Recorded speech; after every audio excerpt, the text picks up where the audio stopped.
my hope is that you would be challenged to take your commitment to Jesus to the next level. Goal number 2, if you're not a Christian, man, I wanna invite you to be part of the greatest movement in history, a movement that Jesus introduced to the world 2,000 years ago. You see, at the end of Jesus' ministry, he brought together his followers and he gave them what is called the Great Commission. You can read it in Matthew chapter 28, verses 18 through 20, where Jesus says this.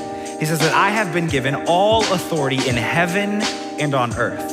Therefore, go and make disciples of all nations, baptizing them in the name of the Father and the Son and the Holy Spirit. Teach these new disciples to obey all the commands I have given you.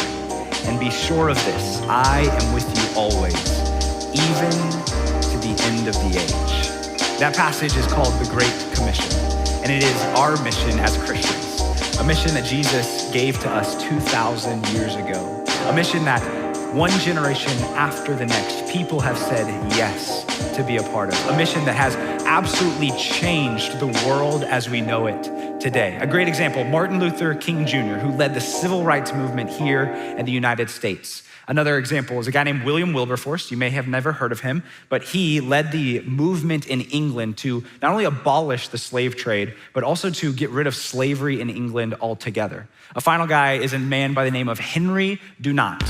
Henry Dunant. He was one of the founders of the Red Cross, and he was actually the first ever Nobel Peace Prize winner. And what's interesting about all 3 of these people is all 3 of them were committed Christians.